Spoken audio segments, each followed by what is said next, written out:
The world of the 10th century moved to a rhythm dictated entirely by the seasons, the sun, and the slow, unhurried turning of the earth. In the kingdom of Burgundy, far from the crowded cities of the south, the early life of Princess Adelaide unfolded within a landscape defined by vast, untouched silence. Here the mountains rose like ancient stone guardians, their peaks perpetually dusted with a soft layer of pale snow that caught the first amber rays of the morning light. Below these heights, the valley spread out in endless ribbons of deep green, dotted with quiet hamlets and the dense, dark canopies of ancient pine forests. The air in this northern kingdom was always crisp, carrying the clean, sharp scent of damp earth, resinous wood, and the cold water that melted from glaciers to feed the rushing rivers below. It was a place where time seemed to hold its breath, where the days were measured not by hours but by the gradual shifting of shadows across the stone floors of the royal villa. Within the thick protective walls of her childhood home, Adelaide grew up surrounded by the quiet activities of a medieval court that valued preservation, order, and the quiet pursuit of knowledge. Her mother, Bertha of Swabia, ensured that the young princess was well acquainted with the scholarly traditions of her era. In the small, sun-drenched scriptorium of the residence, the air was heavy with the rich, comforting scent of aged parchment, dried ink, and the sweet, warm fragrance of burning beeswax candles. It was here, under the gentle guidance of learned tutors, that Adelaide spent long uninterrupted afternoons listening to the rhythmic scratch of goose quills against vellum. She watched the scribes trace the elegant curves of Carolingian minuscule, copying old texts that spoke of law, philosophy, and the distant, complex histories of empires long since dissolved into dust. The young princess possessed a naturally calm and observant demeanour, absorbing not only the words on the pages but the deep, underlying truth that patience and intellect were the quiet pillars upon which great realms were built.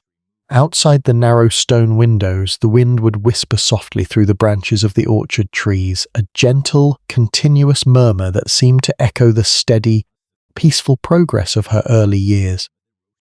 Yet, even in this sanctuary of learning and natural beauty, the distant rumblings of European politics were beginning to cast a long, cool shadow across her path.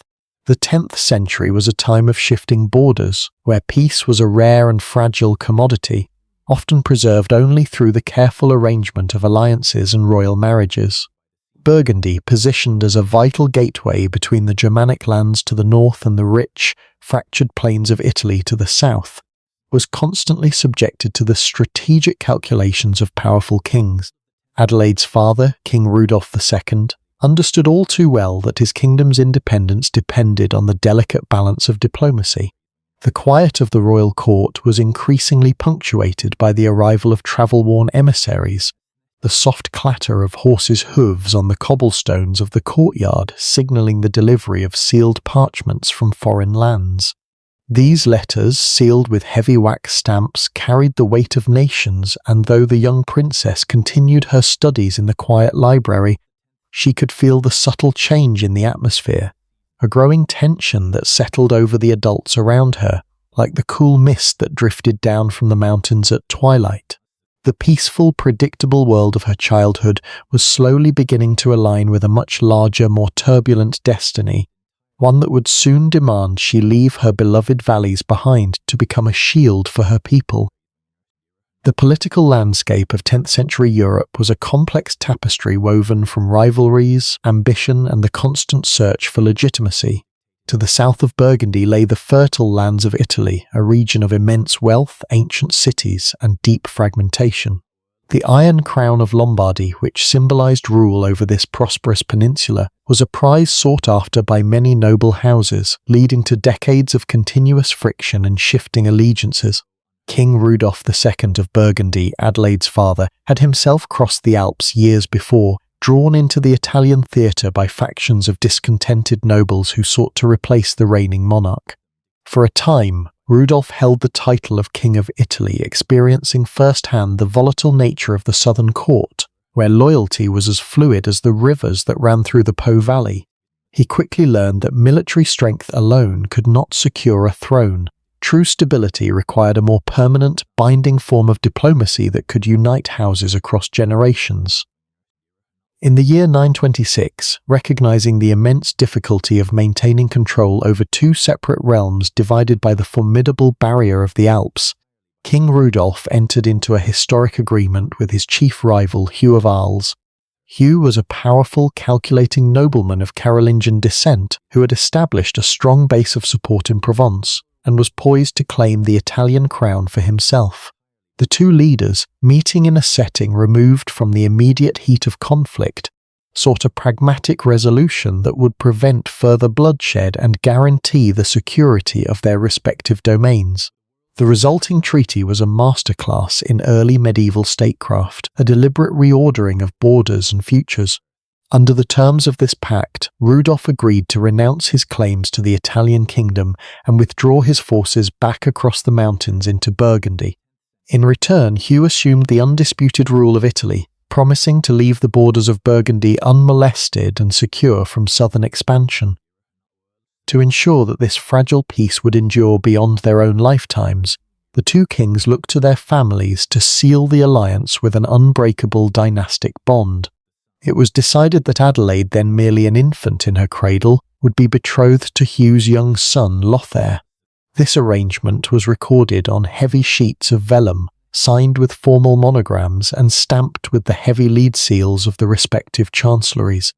For the young princess growing up in the quiet valleys of her homeland, this document was an invisible thread connecting her entire existence to a distant, unfamiliar court across the mountains. Every lesson she learned, every language she mastered, and every observation she made about the governance of her father's realm was subtly shaped by the knowledge that she was being prepared for a specific, predetermined role. She was the living guarantee of a treaty, a human bridge designed to span the cultural and political divide between the cold, forested hills of Burgundy and the sun-drenched, stone-walled cities of northern Italy. As the years passed in quiet succession, the reality of this distant obligation grew closer, transforming the young princess into a focused, resilient young woman who understood that her life belonged to the higher purpose of peace. The day of departure arrived not with the bright fanfare of celebration, but with the quiet, heavy solemnity of a kingdom holding its breath. In the early hours of the morning, long before the sun had cleared the eastern ridges of the Alps, the royal courtyard of the Burgundian villa was a scene of subdued, methodical preparation. The air was thick with the damp mist that rose from the nearby river, wrapping the stone towers and wooden stables in a pale, ethereal shroud. Men moved quietly through the fog, their breath forming soft white plumes in the chilly mountain air as they loaded the heavy baggage wagons with chests of fine linens, embroidered tapestries, and the small collection of leather-bound books that Adelaide would take into her new life. There was no loud shouting, no joyous music, only the rhythmic clatter of iron-shod hooves on wet cobblestones, the soft creak of leather harnesses being tightened and the low, murmuring voices of guards checking the perimeter of the convoy. Adelaide stood for a final moment within the doorway of the great hall, her gaze sweeping over the stone arches, the heavy timber beams, and the hearth that had warmed her throughout her childhood. Dressed in travelling robes of thick, dark wool trimmed with soft fur, she cut a remarkably composed figure for one so young, her inner discipline masking the profound sorrow of separation. Her mother, Queen Bertha, stood beside her, offering no tears but rather the quiet, steady embrace of a matriarch who understood the heavy price of royal duty. When Adelaide finally stepped down into the courtyard and climbed into the heavy wooden carriage, the door closed with a dull, definitive thud that seemed to echo through the silent valley. As the driver called out to the horses, the large wooden wheels began to turn, their iron rims grinding slowly against the loose gravel and smooth river stones of the road, producing a low, continuous rumble that would become the background rhythm of her long journey southward. Through the small, unglazed window of the moving carriage, pulled shut with a thick curtain of oiled leather to keep out the morning damp, Adelaide watched her homeland slowly recede into the distance, the familiar contours of the valley, the terraced fields where the spring crops were just beginning to sprout, and the quiet clusters of stone houses where smoke rose lazily from chimneys began to blur and fade into the grey morning light. With every slow rotation of the wheels, the life she had known was left behind, replaced by the unknown reality of a foreign court that viewed her not as a person but as a political guarantee. She knew she was being sent not to find personal happiness, but to stand between opposing armies, her very presence in Italy serving as a human shield against the outbreak of war. As the road began to tilt upward, winding its way into the dark, dense pine forests that guarded the approaches to the great mountain passes, the young princess adjusted her cloak against the creeping cold, her mind turning toward the future with the calm, unwavering resolve that would define her destiny. The journey across the Alps was a slow, meditative passage through a world where human ambition felt small against the ancient grandeur of the stone peaks. As the royal convoy climbed higher, the green valleys of Burgundy disappeared entirely, replaced by a stark landscape of grey granite, deep chasms, and fields of pristine, undisturbed snow. The heavy wooden carriage moved at a walking pace, its progress measured by the slow, rhythmic crunch of iron-shod wheels and horses' hooves pressing into the frozen earth. The air became thin and intensely cold, carrying a sharp clarity that made every sound, the distant crack of shifting ice, the whistle of the wind through narrow stone gorges, the steady breathing of the mountain guides, echo with a strange, magnified resonance. Inside the carriage, Adelaide wrapped her hands in her fur-lined sleeves, watching the pale winter sun cast long, blue shadows across the snowfields, transforming the mountains into a silent kingdom of light and ice. At night, the travellers sought shelter in small, stone-walled hospices maintained by solitary monks, where the only sounds were the crackle of pine logs in the hearth and the low, murmuring prayers of the brothers. In these quiet spaces, removed from the politics of both Burgundy and Italy, Adelaide found a comforting sense of permanence. The mountains did not care about kingdoms or crowns, standing changeless through the rise and fall of generations. This realization brought a profound stillness to her thoughts, strengthening her resolve for the life that awaited her beyond the summits. When the convoy finally reached the highest point of the pass, the path began its long, winding descent, and through the breaking mountain mists, the vast, sun-warmed plains of Lombardy appeared below, stretching out like a green silk canvas toward the southern horizon. The channel is a storytelling platform created for entertainment, inspiration, education, and the promotion of relaxation and peaceful sleep.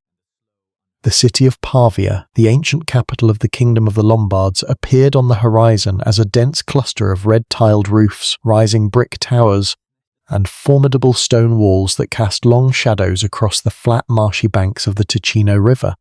The arrival of Princess Adelaide was greeted with the meticulous, highly orchestrated ceremony characteristic of the Italian court. As her heavy travelling carriage rolled through the iron-reinforced northern gates, the rhythmic clatter of its wheels changed from the soft crunch of dirt roads to a sharp, resonant echo against the smooth grey paving stones of the city streets. Nobles dressed in rich silks and heavy brocades lined the pathways, their expressions guarded, their eyes observing the young Burgundian bride with a mixture of curiosity and deep political calculation. The air in the city was thick with the scent of burning pine wood, roasted meats from the upcoming feast, and the damp, heavy moisture that constantly rolled off the nearby river, settling over the stone squares like a fine, cool veil. At the heart of the city stood the royal palace, a grand fortress of Roman foundations and thick Lombard brickwork that exuded an atmosphere of immense age and cold power. Here, within the great audience hall where the legendary Iron Crown of Lombardy was kept, Adelaide was formally introduced to her betrothed, King Lothair II. The hall was a vast, imposing space where the light of dozens of tall beeswax candles flickered softly against the damp stone walls, casting long, dancing shadows up toward the high timber-beamed ceiling. Lothair, a young prince burdened by the immense weight of his father King Hugh's ambitious legacy, received her with quiet, measured courtesy. As Adelaide stepped forward, her long wool robe sweeping softly across the polished marble floor, she felt the chilling realization that this court was a place of permanent vigilance. Every smile concealed a strategic maneuver, and every courtly greeting was passed for hidden meaning by the surrounding barons. Despite her youth, Adelaide stood before the assembled nobility with a calm, unreadable composure that surprised the seasoned diplomats of Pavia. She did not falter under the heavy, scrutinizing gazes of the Italian lords, nor did she allow the intimidating grandeur of the palace to shake her steady demeanor. The wedding ceremony, carried out in the nearby basilica with the slow, resonant chanting of Latin hymns and the heavy fragrance of burning frankincense, finalized the dynastic pact that had been written on vellum so many years before. As the heavy gold ring was placed upon her finger, sealing her status as Queen Consort of Italy, Adelaide looked out over the sea of flickering candles and silent courtiers. She understood completely that her new life would not be defined by domestic comfort, but by her ability to navigate the silent currents of this court, using her intellect and patient observation to maintain her position and preserve the fragile peace of the entire realm. In the initial years following her marriage, Adelaide established a lifestyle within the Palace of Pavia that was defined by quiet grace, intellectual cultivation, and a deliberate distance from the louder factions of the court. While the Italian barons engaged in open displays of rivalry and wealth, the young queen turned her attention inward, transformation her private apartments into a sanctuary of peace and scholarly pursuit. The rooms she occupied were cool and spacious, with narrow arched windows that looked out over the quiet flow of the Ticino River. Inside, the limestone floors were covered with thick, woolen rugs brought from her northern homeland, softening the sound of footsteps and helping to hold the morning warmth.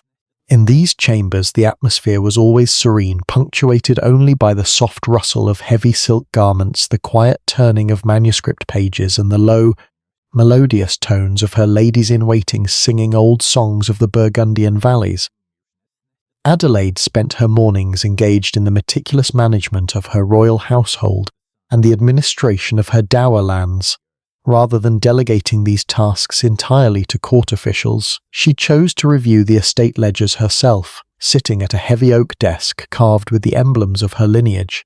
The gentle scrape of her small bone stylus against wax tablets became a familiar sound in her study as she recorded the yields of grain, the production of wine, and the condition of the tenant farmers under her protection.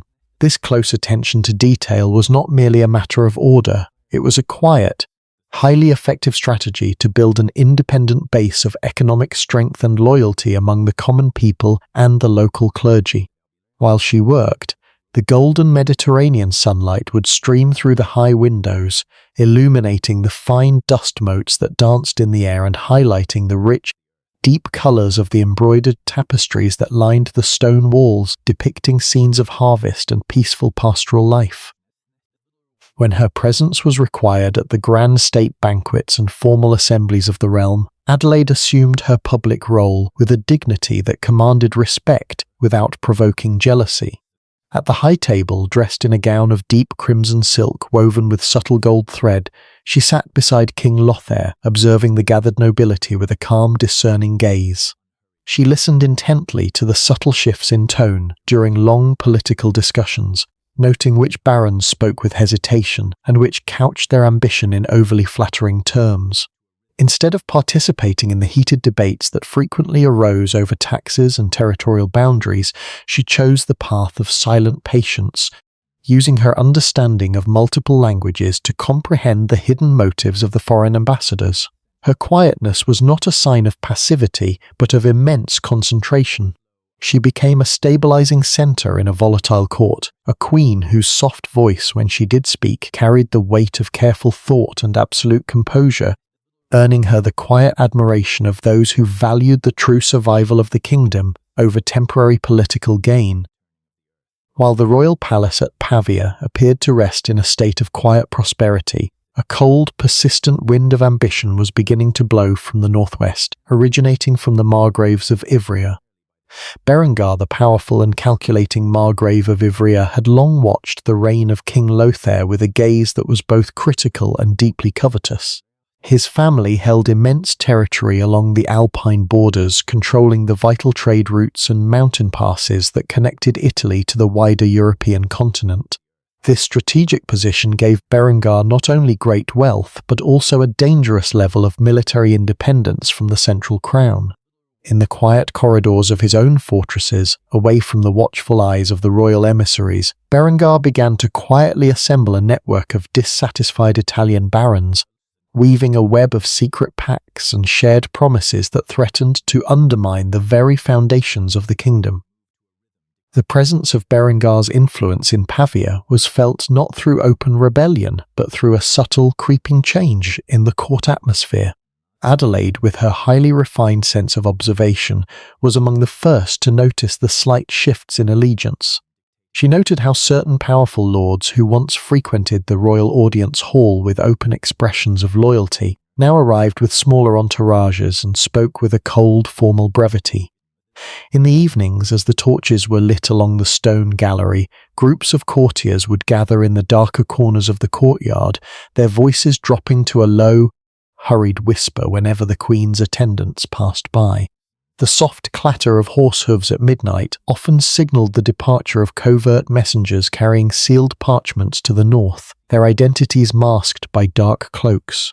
This atmosphere of hidden tension hung over the palace like the heavy, oppressive mist that frequently rolled off the marshy plains before a summer storm, dimming the brilliance of the royal court and replacing its former warmth with a chilling sense of unease.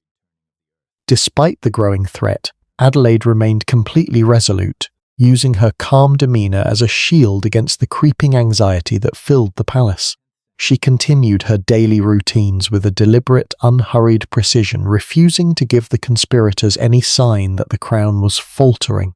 Sitting in her quiet chamber, the rhythmic sound of her quill against parchment served as her own silent response to the whispers outside.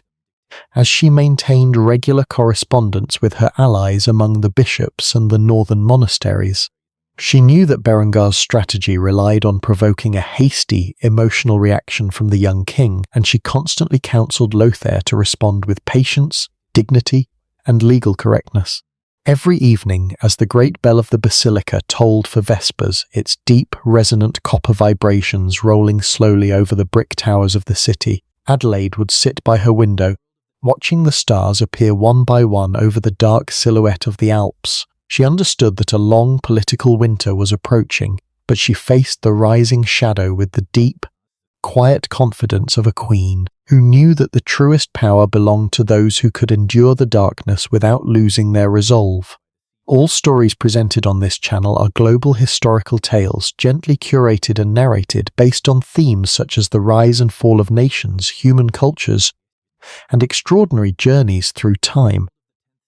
The fragility of human ambition became painfully clear in the late autumn of the year 950, when a sudden and mysterious illness descended upon the royal court of Pavia. King Lothair, who had spent the season attempting to fortify his borders and secure the loyalty of his shifting vassals, returned from a journey along the Po River with a profound and sudden exhaustion. Within days, the young monarch was confined to his chambers, his strength entirely sapped by a relentless fever that baffled the court physicians. The atmosphere within the palace transformed overnight. The lively sounds of the grand halls were replaced by a heavy, suffocating silence, broken only by the soft, hurried footsteps of attendants carrying warming pans and herbal infusions up the stone staircases. In the king's bedchamber, the air was dense with the sharp, bitter scent of burning vinegar, dried lavender, and the heavy smoke of beeswax candles that burned continuously before small silver icons, casting long, trembling shadows across the heavy velvet bed hangings. Adelaide remained steadfastly at her husband's bedside, assuming the role of caretaker with the same quiet grace and focus that she brought to the governance of her estates.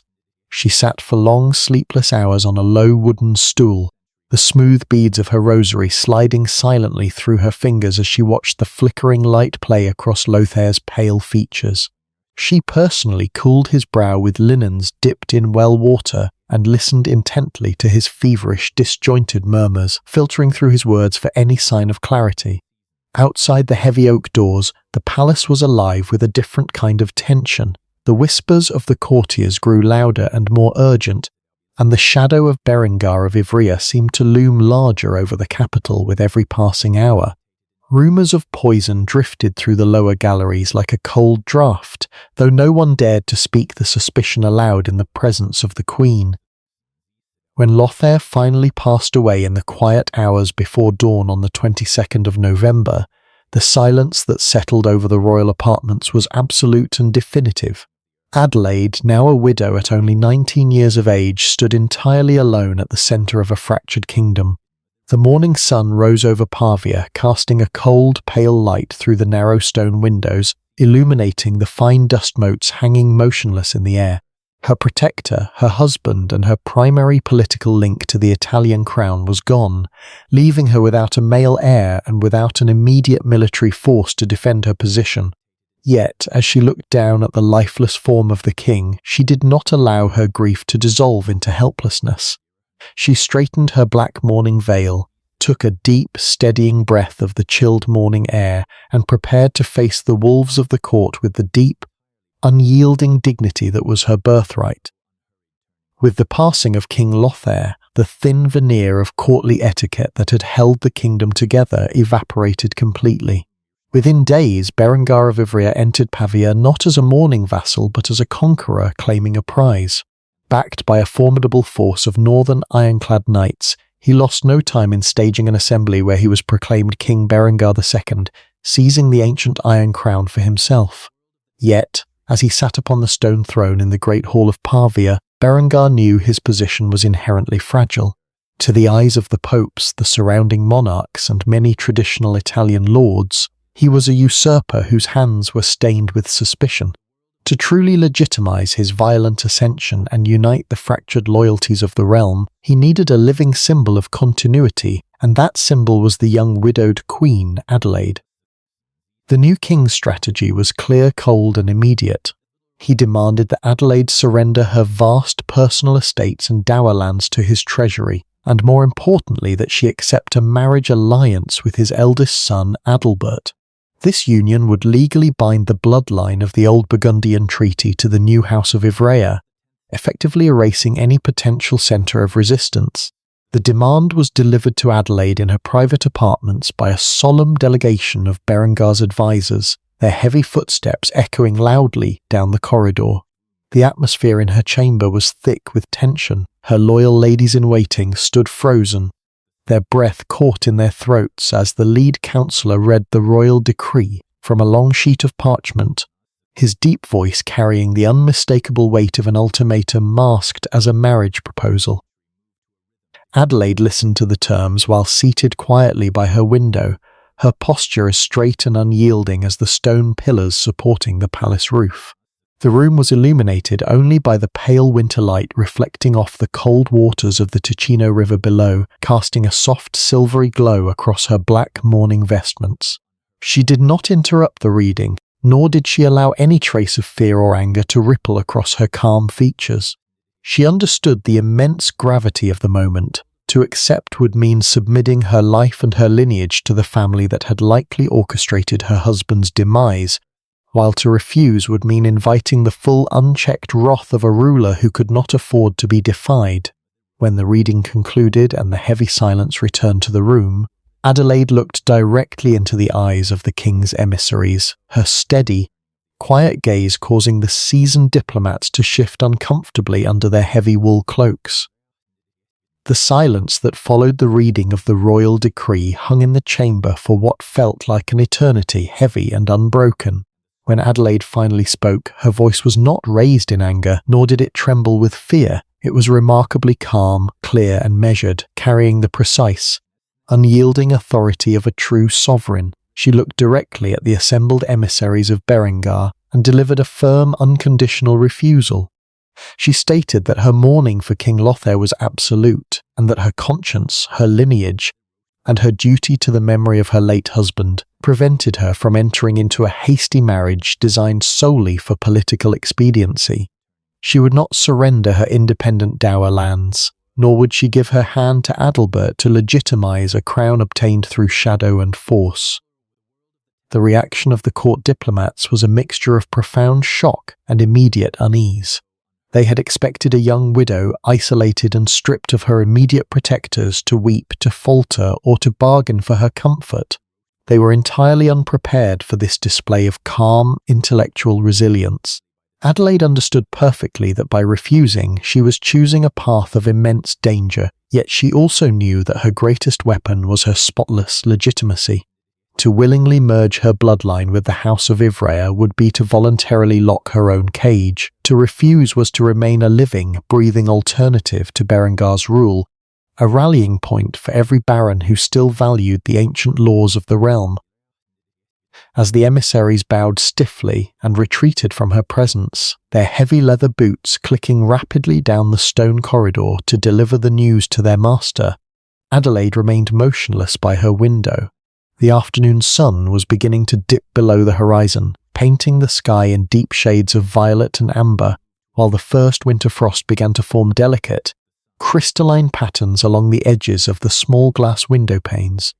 Her ladies-in-waiting gathered around her, their voices filled with anxious whispers, but the young queen merely reached out and touched the cool, smooth surface of the stone wall.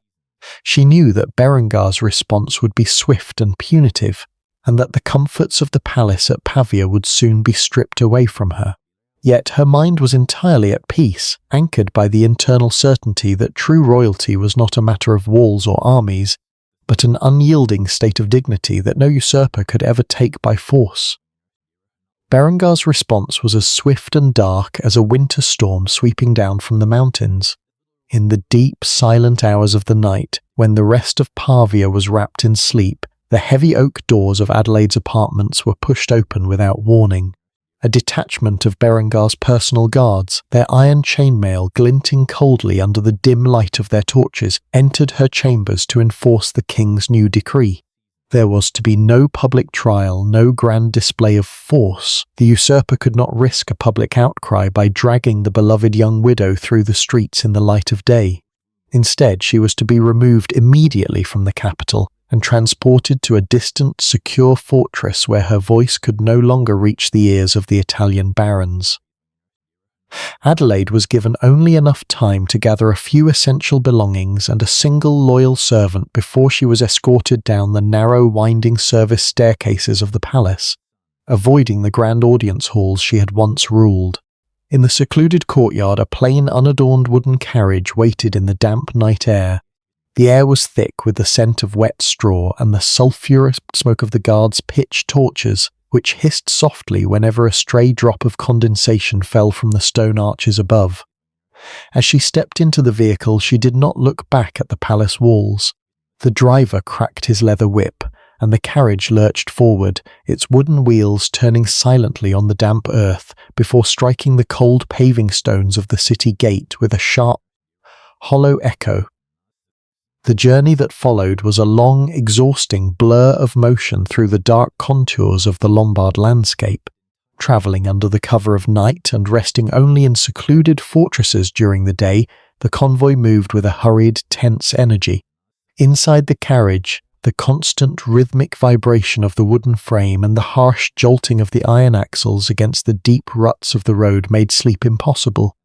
Adelaide sat in the darkness, wrapped in a simple travelling cloak, using the steady, repetitive motion of the carriage to anchor her thoughts. She watched through the small leather curtain as the flat, marshy rice fields of the Po valleys slowly gave way to rolling hills covered in bare skeletal vines.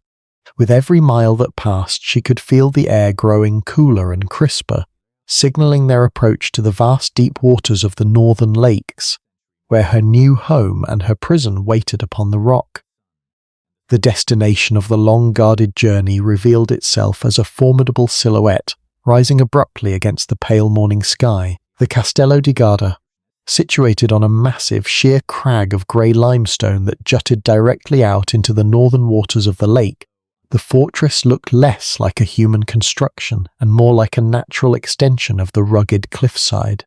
Its thick defensive walls, built from rough-hewn stone and dark river bricks, wound their way around the crest of the hill, punctuated by square watchtowers that kept a continuous, silent vigil over the surrounding landscape. Below the fortress walls, the ground dropped away in terrifying vertical drops into the deep, restless waters of Lake Garda, which stretched out toward the horizon like a vast sheet of cold, polished sapphire. The air here was sharp and constantly moving, carrying the clean, wet scent of the Great Lake mixed with the wild fragrance of rosemary and olive trees that managed to find a foothold in the rocky soil. As the carriage crawled up the narrow winding path that carved its way into the limestone cliff, the massive iron-studded oak gates of the outer wall groaned open, their heavy hinges protesting with a loud metallic scrape that echoed across the water. The vehicle rolled slowly into the lower courtyard where the atmosphere was cold, damp, and entirely functional, devoid of any decoration or courtly comfort. Soldiers dressed in simple leather jerkins and iron caps watched the young queen's arrival with a mixture of curiosity and grim detachment. Adelaide stepped down from the carriage, her boots making a soft, solid sound on the rough, uneven cobblestones. She looked up at the high central keep where her small cell was located, its narrow lancet windows looking like dark, unblinking eyes set into the stone face of the tower. Within these high walls, time was measured not by the elegant rituals of the court at Pavia, but by the natural rhythms of the lake and the sky. The fortress was a self-contained world of stone and wind, designed specifically to isolate its inhabitants from the rest of humanity and break their spirit through the sheer weight of solitude. Yet, as Adelaide walked under the heavy stone archway of the main entrance, she did not look down at the ground. She maintained her upright, stately posture, her eyes scanning the structural layout of her new surroundings with a quiet, analytical focus. If you find comfort in this journey through the quiet corridors of history, please consider subscribing, liking, and sharing this story to help others find a peaceful space for rest. The chamber assigned to Adelaide was located at the very peak of the central stone keep, a space where the grand title of queen was stripped down to the barest realities of survival. The room was small and austere, its walls constructed from massive blocks of grey limestone that had been chiselled by hand centuries before, their rough surfaces cool to the touch and damp with the moisture that constantly drifted up from the lake below.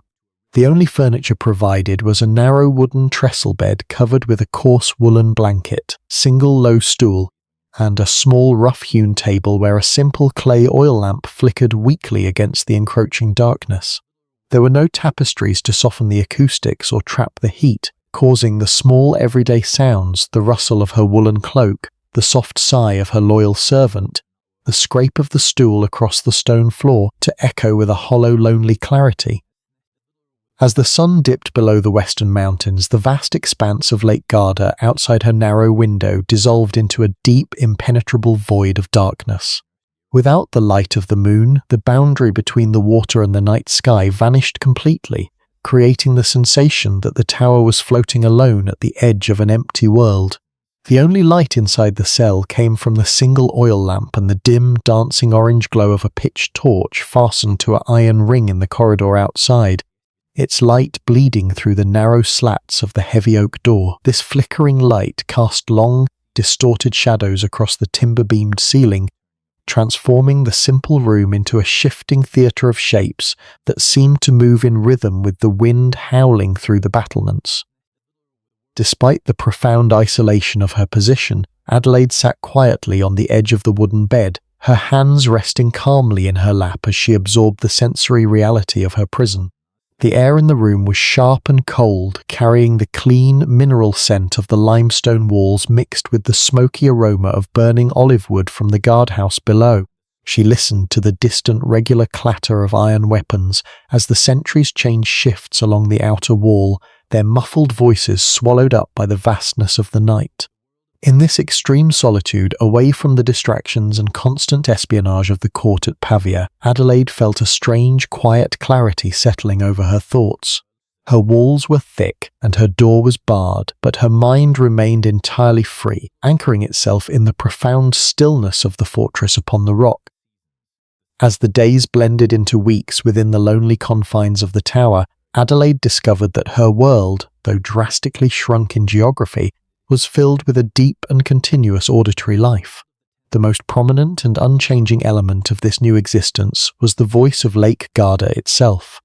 Rising from the vast liquid expanse hundreds of feet below the fortress foundations, the sound of the water climbing up the sheer limestone cliffs was a constant, rhythmic presence that filled her small stone room from dawn until the deepest hours of the night.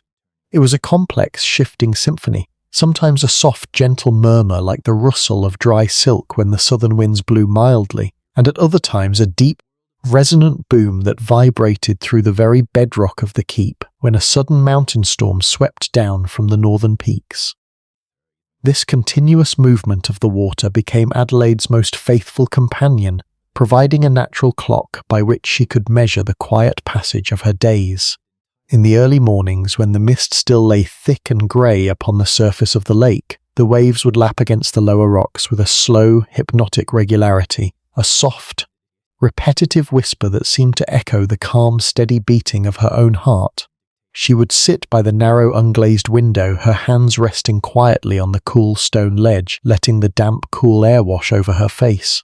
The sound was incredibly soothing, a clean, natural rhythm that effectively washed away the lingering, anxious memories of the whispered conspiracies and hostile glares she had endured in the corridors of the palace at Pavia. Instead of allowing the isolation to break her spirit, Adelaide leaned into the immense stillness of her surroundings, finding a profound sense of peace within the water's song. She observed how the tone of the waves changed with the path of the sun, noting the bright, crisp splashing of the midday water as it danced under a clear sky, and the heavy, solemn roll of the dark currents at twilight. This natural cadence provided an anchor for her thoughts, preventing her mind from racing into despair or dwelling on the uncertain future that King Berengar had planned for her. The lake did not care for the rise and fall of tyrants or the heavy boundaries of human kingdoms. It simply moved day after day in accordance with the ancient laws of the earth. In this unyielding, timeless movement, the young queen found a source of deep internal strength, realizing that her own patience, if aligned with the same quiet persistence, could outlast the stone walls that held her captive. The human element of Adelaide's captivity was personified by the small, grim garrison that held the fortress of Garda. The man tasked with her immediate custody was a trusted captain of Berengar's guard, a veteran soldier whose life had been shaped entirely by the harsh, pragmatic rules of military service. His arrival at her cell door each morning was announced by the heavy, echoing thud of his iron-soled boots against the stone steps of the tower staircase, a sound that grew steadily louder until it stopped right outside her heavy oak door. The turn of the massive iron key in the lock was always a slow, deliberate process, producing a sharp, metallic click that reverberated through the small room, followed by the low groan of the iron hinges as the heavy timber was pushed inward.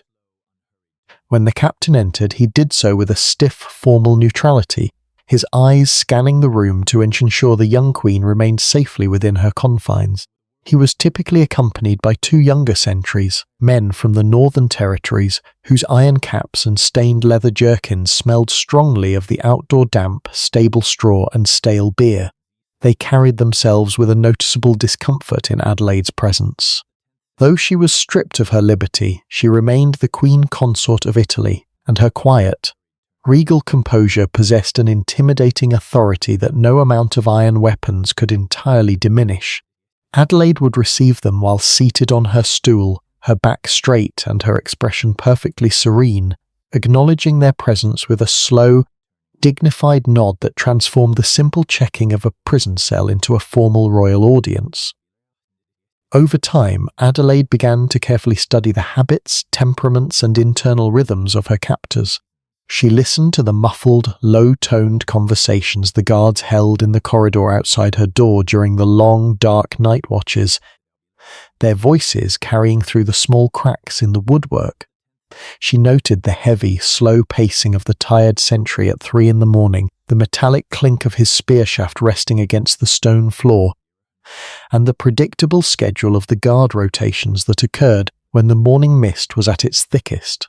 She learned to identify the unique footsteps of each warden, understanding which men were inclined to be harsh and which moved with a quiet, hesitant reluctance. By observing these men without ever offering a word of complaint or a sign of weakness, she slowly began to understand the human architecture of her prison, finding the small, invisible fractures in their discipline that might one day offer a path toward her eventual liberation. The narrow lancet window of the central keep, though designed to limit her view, became Adelaide's window into the inner workings of the fortress. Day after day she sat in the deep stone recess of the opening, her fingers tracing the rough, cool texture of the limestone as she looked out over the courtyard and the lake below. To a casual observer she appeared to be a tragic figure lost in mournful contemplation, but her mind was operating with the sharp, methodical precision of a military strategist. She watched the shifting patterns of the daily garrison, recording the exact moment the watchmen on the battlements changed guard, the paths the stable boys took to water the horses, and the specific hours when the lower gates were opened to admit supply wagons carrying grain and firewood from the local villages. Her analytical gaze extended far beyond the immediate stone walls to the geographic reality of Lake Garda itself. She noted how the local fishermen handled their small wooden boats, observing the way they navigated the erratic currents and treacherous shallows near the base of the cliffs. She studied the behavior of the wind, learning to read the subtle changes in the water's surface, how a sudden darkening of the blue ripples to the north signaled the arrival of the cold mountain breeze, and how the calm, glass-like surface of the late afternoon could be used to slip across the water completely unobserved. Every detail, from the length of the shadows cast by the western towers at twilight to the path the kitchen servants took to discard waste into the lake, was carefully filed away in her memory, providing her with a comprehensive mental map of her prison. This quiet, intense focus transformed her isolation from a punishment into a period of preparation. While King Berengar governed from Pavia, confident that the young queen was safely neutralized behind thick walls, Adelaide was systematically understanding the vulnerabilities of his stronghold. She knew that every human system, no matter how formidable it appeared, had its patterns, its moments of fatigue, and its blind spots. By aligning her own mind with the slow, unhurried passage of time, she maintained a state of permanent readiness, waiting patiently for the single, perfect opportunity where the shifting schedules of the guards and the natural darkness of the lake would align to offer her a chance to reclaim her destiny. The transition from passive observation to active resistance began in the deepest silence of the night, when the only light in the cell was the dying ember of her clay oil lamp. Through the assistance of her single loyal maidservant, who was permitted occasional visits to the lower town under the watchful eyes of the guards, Adelaide had managed to obtain a few precious sheets of thin, fine vellum and a small vial of dark oak gall ink. These items were kept hidden beneath the straw of her narrow mattress, protected from the daily inspections of the wardens. The process of preparing her secret letters required an extraordinary level of physical control and concentration. Every movement had to be entirely soundless to avoid alerting the sentry whose heavy boots paced the corridor just beyond the oak door. Sitting on the cold stone floor with her back pressed against the bed frame for support, Adelaide would place the smooth parchment across her knees. The tactile sensation of the skin, cool and slightly textured, connected her back to the scriptorium of her childhood, reminding her of the enduring power of the written word. Using a carefully trimmed goose quill, she began to write, her strokes small, precise, and remarkably steady. The soft, rhythmic scrape of the quill tip against the vellum was so faint it was completely swallowed by the continuous soothing murmur of the lake water crashing against the rocks below.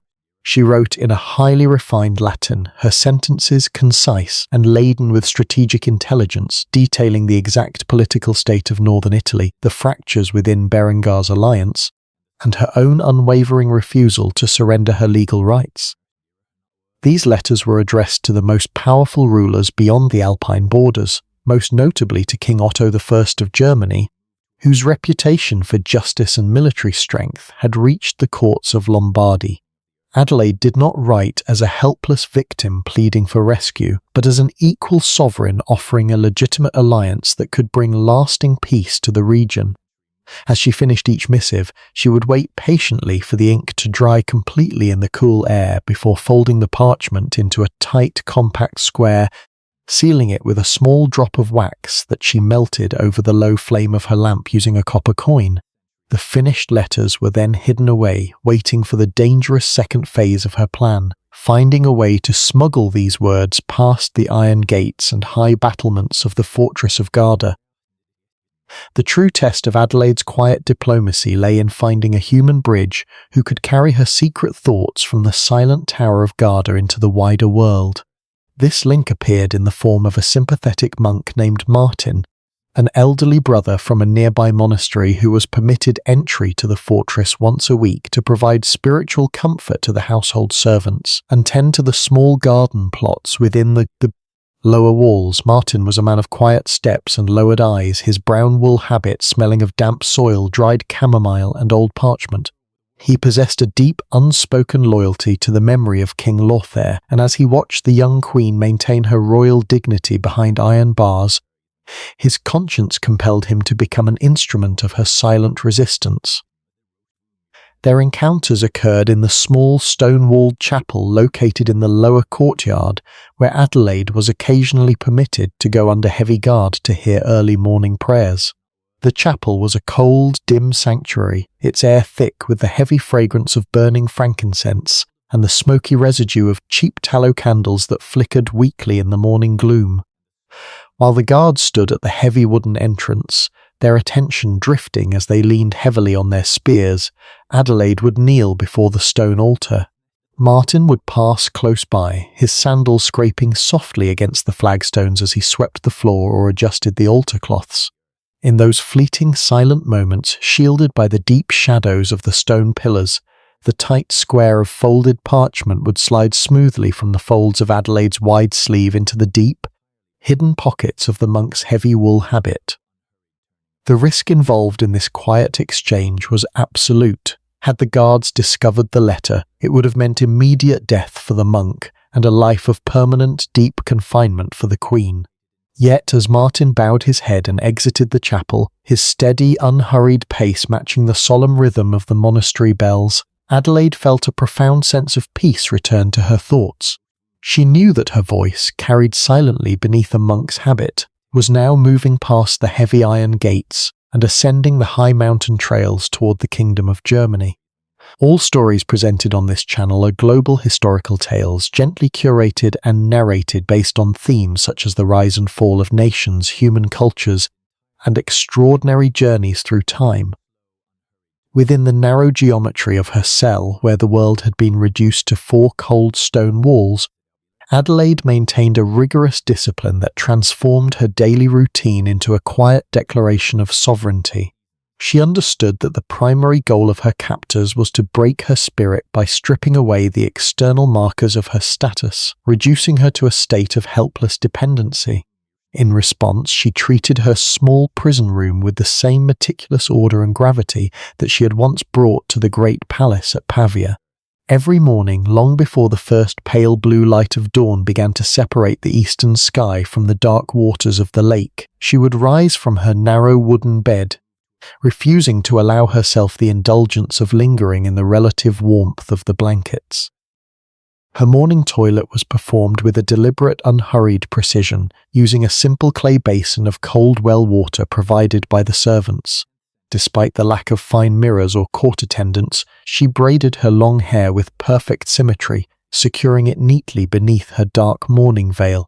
Her travelling robes, though worn from her long journey and simple in their construction, were shaken out and smoothed with care each day, their neatness serving as a visible shield against the chaotic environment of the garrison.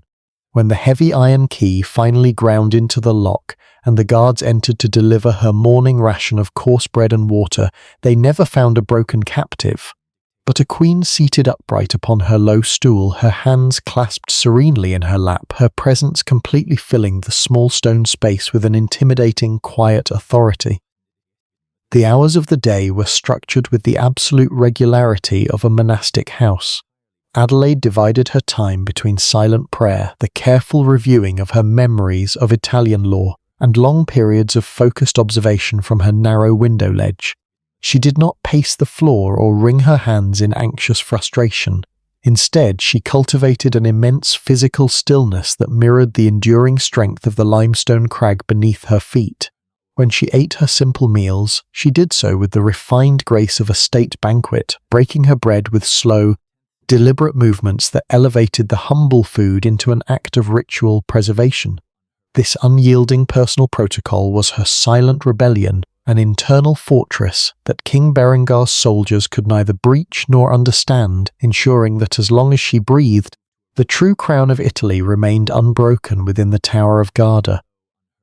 The long static months of her confinement were marked not by the internal events of the castle, but by the gradual monumental shifts in the natural world outside her stone window.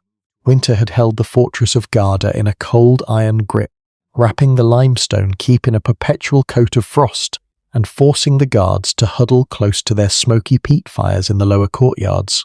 The lake below had been a dark, turbulent mirror, reflecting the heavy grey storm clouds that swept down from the high northern peaks, its waves crashing against the cliffside with a harsh, metallic resonance that echoed through Adelaide's cell during the long winter nights. But as the earth continued its slow, unhurried journey around the sun, the intense cold began to soften, yielding to the gentle, persistent pressure of an Italian spring. From her narrow vantage point, Adelaide watched the transformation unfold with a deep meditative focus. The pale, watery sunlight that had barely reached the floor of her cell grew stronger and warmer, casting long, golden geometric shapes across the grey flagstones each afternoon. On the sheer limestone cliffs below the battlements, the skeletal branches of the wild olive trees began to sprout tiny, silver-green leaves, and the sharp, clean scent of damp earth and melting snow was replaced by the sweet fragrant aroma of wild rosemary blooming in the rocky crevices. This thawing of the landscape brought a corresponding change to the rhythms of the lake itself. The water shifted in colour from a cold, opaque slate to a vibrant, translucent sapphire that caught the midday light in millions of dancing points of gold. The local fishermen returned to the deeper waters, their small wooden boats gliding smoothly across the glass-like surface at dawn, leaving long, silver wakes that slowly dissolved into the vast blue expanse. Watching this natural awakening from her high tower, Adelaide felt a profound sense of reassurance. The seasons moved in accordance with an ancient, unbreakable law, and no usurper, no matter how brutal, could halt the arrival of the spring. This realization strengthened her internal resolve. Her own period of darkness and confinement was merely a season, and with the turning of the year, the conditions for her eventual liberation were quietly ripening under the open sky. The hidden missives that Adelaide entrusted to Brother Martin were masterpieces of early medieval diplomacy, written not with the frantic ink of a desperate captive, but with the measured precision of a statesman mapping the future of a continent. Each letter, composed in the elegant Latin she had mastered in her childhood scriptorium, was addressed directly to King Otto I of Germany, the formidable monarch whose growing influence stretched across the northern plains of Europe. Adelaide knew that Otto possessed both the military capability and the strategic ambition to intervene south of the Alps, but she also understood that he required a clear, legally sound justification to disrupt the established order of the Italian kingdom. In her writing, the young queen provided exactly that framework. She meticulously detailed the legal irregularities of King Berengar's ascension, presenting her own imprisonment at Lake Garda not as a private grievance, but as a direct assault on the hereditary laws and treaties that kept the peace between realms. She did not plead for simple rescue. Instead, she offered Otto a legitimate, uncontestable entry into Italian politics. By aligning his imperial forces with her undisputed status as the true queen consort of Italy, Otto would cross the Alps not as an invading conqueror, but as a defender of justice, law, and the Holy Church. The soft scratch of her quill against the thin vellum carried the blueprint for a new unified empire woven together by her intellect.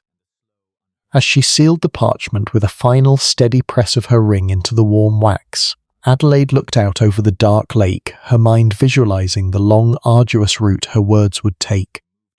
The messenger would have to carry this silent parchment over the dangerous mountain passes, through territories patrolled by Berengar's scouts, to reach the glittering courts of Saxony.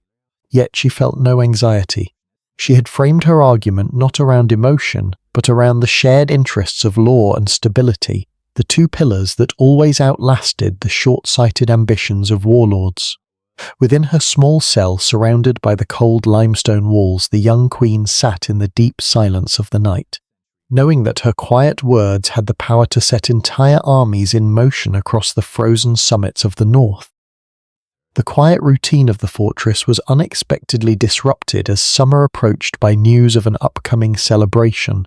King Berengar II, seeking to project an image of absolute stability and harmony to the rest of Europe, ordered a grand midsummer feast to be held within the lower halls of the Castello di Garda. For several days leading up to the event, the fortress was transformed into a scene of chaotic, bustling activity. The lower courtyards, usually silent save for the pacing of sentries, became crowded with supply wagons from the surrounding villages, their wooden beds overflowing with barrels of rich Veronese wine, sacks of fine wheat and crates of fresh river fish. The air was heavy with the rich, greasy smell of roasting meats from the great ovens, mixed with the sharp, pungent smoke of wet pine wood burning in the expanded kitchen hearths. This sudden influx of people and provisions created a noticeable shift in the discipline of the garrison. The guards, anticipating the extra rations of meat and wine promised by the captain, became increasingly distracted, their attention drawn toward the arrival of musicians, servants, and local dignitaries rather than the high tower keep. Adelaide, sitting quietly in her stone recess, watched this unfolding commotion with a sharp, analytical focus. She noted how the kitchen doors remained unbarred for long hours to accommodate the continuous flow of food, and how the external gatekeepers often left their posts to help unload the heavy wine casks. The regular mechanical rhythm of the guards' patrols was entirely broken, replaced by the irregular, noisy coming and going of unfamiliar faces. Instead of withdrawing from the noise, Adelaide recognized that this festive distraction was the precise vulnerability she had spent months waiting for. The wall of vigilance that Berengar had constructed around her was thinning, its individual stones loosened by the luxury and indulgence of the court. In the evenings, as the distant sound of laughter, clinking pewter cups, and the lively plucking of lutes drifted up from the lower banquet hall, the young queen began to finalize her preparations with her loyal servant. Every detail of the castle's regular architecture was now obscured by the celebratory chaos, providing the perfect veil of shadow. Amidst the singing and merriment of her captors, Adelaide sat in the deep silence of her upper cell, her spirit completely alert, ready to turn their own celebration into the instrument of her quiet escape. The physical plan for liberation depended entirely on the ancient hidden structure of the keep itself, a design known only to a few through centuries-old building records. Beneath the stone floor of Adelaide's cell, tucked into the lowest corner where the wall met the thick bedrock, lay a small drainage channel that had been partially filled with loose rubble and mortar over decades of neglect. Through the careful, silent efforts of her loyal servant, who used a small blunt iron rod smuggled into the tower inside a bundle of firewood, the dried mortar around the foundation stones had been systematically loosened over several weeks. Every evening, while the waves below crashed loudly against the cliffs to drown out the noise, the servant would scrape away a few grains of sand, collecting the debris in a scrap of cloth to be hidden in the bedding. The work was slow, requiring a precise tactile focus in the absolute darkness of the midnight cell. The texture of the old mortar was rough and powdery, crumbling under the steady pressure of the iron tool, while the massive limestone blocks remained cold and heavy, resisting the intrusion with the stubborn weight of centuries. Eventually, a single narrow stone at the base of the wall was loosened enough to slide smoothly inward, revealing a small dark opening that led directly into the ancient, unused ventilation vaults of the lower keep.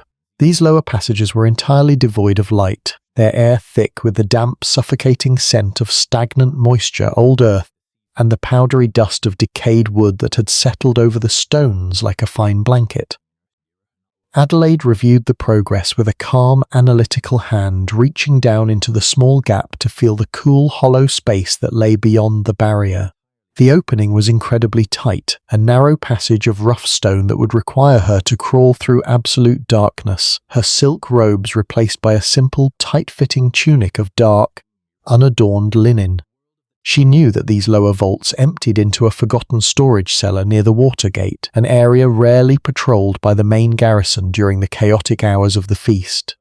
As the distant sound of the musicians tuning their instruments drifted up through the floorboards, signaling the start of the great banquet below, Adelaide sat quietly on her stool, her mind entirely focused on the structural reality of the stones.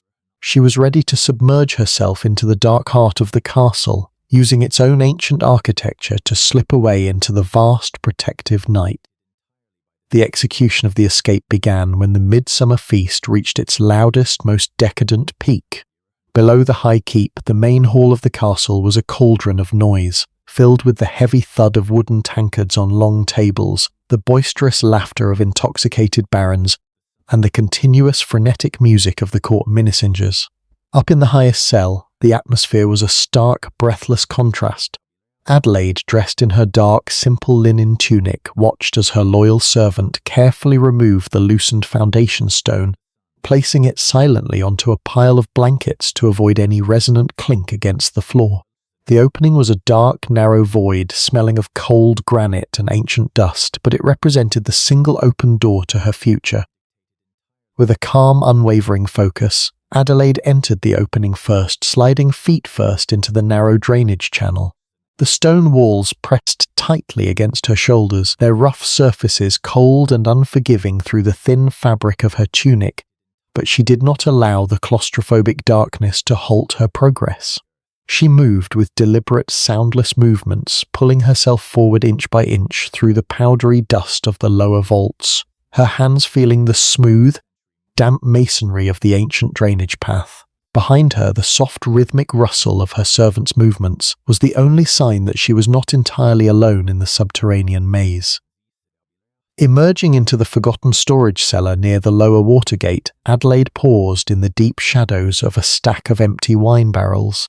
The air here was sharp with the scent of vinegar and damp river rot, but it was also laced with the clean, cool breeze coming directly off the lake. Through the small arched doorway of the cellar, she could see the lower corridor where a single sentry sat slumped against the wall, his iron spear resting carelessly across his knees, his senses completely dulled by the heavy wine from the banquet. Moving past him with the silent grace of a shadow, her bare feet making absolutely no sound on the cool flagstones, Adelaide stepped through the narrow iron wicket gate of the outer wall, descending the final stone steps into the vast open darkness of the Italian night.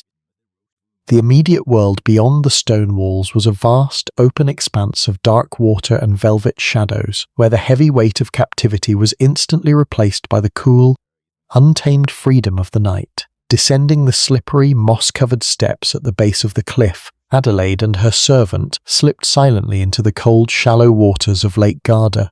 The water rose to their waists, its liquid embrace sharp and refreshing against their skin, entirely washing away the lingering dust of the subterranean vaults.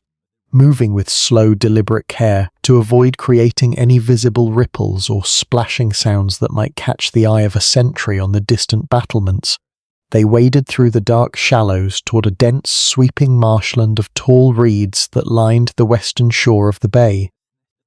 Within the thick protective canopy of the marsh, the reeds rose high above Adelaide's head like a field of slender wooden spears, their long, ribbon-like leaves weaving together to create a natural sanctuary of shadow and rustling silk. Here the two women crouched low in the soft, muddy earth, their breathing shallow and synchronous with the environment. The air was thick with the rich, organic scent of damp peat, crushed water mint, and the clean, cold moisture of the lake. Every sound in this wild space felt magnified, the low, continuous croaking of distant frogs, the sudden soft splash of a lake trout breaking the glassy surface of the water, and the gentle, rhythmic sighing of the midnight breeze as it swept through the upper tips of the reeds, creating a soothing, continuous murmur that seemed to wrap the fugitives in a protective blanket of sound. From her hiding place within the dense foliage, Adelaide looked back one final time at the imposing silhouette of the Castello di Garda, its stone towers rising high against the star-dusted sky, the small orange sparks of its torches looking completely insignificant from the shore. She could still hear the faint, muffled vibration of the feast's music drifting across the open water, a distant reminder of the world she had just left behind. In the deep stillness of the marshes, resting against the yielding earth with the cool water lapping softly at her feet, the young queen felt an immense sense of internal peace. She was no longer a token in a tower but a free sovereign under the open sky, her survival now tied to the ancient unmapped paths of the wilderness. If you are enjoying this peaceful journey into the quiet sanctuaries of history, please take a moment to subscribe, like, and share this story, allowing others to find a calm space for rest and reflection. The deep stillness of the midnight marsh was eventually met by the arrival of a small, unadorned wooden rowboat, which slipped into the reeds with a faint, wet rustle. Arranged by the faithful Brother Martin through a trusted fisherman of the lake communities, the vessel was entirely black, its rough timber hulls coated in dark tar to absorb the light of the stars.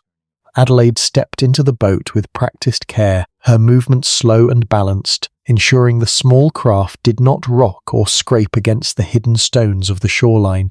Her servant climbed in beside her, and as they took their seats on the low wooden benches, the fisherman dipped his oars into the water, their blades wrapped tightly in thick wool rags to muffle the sound of each stroke.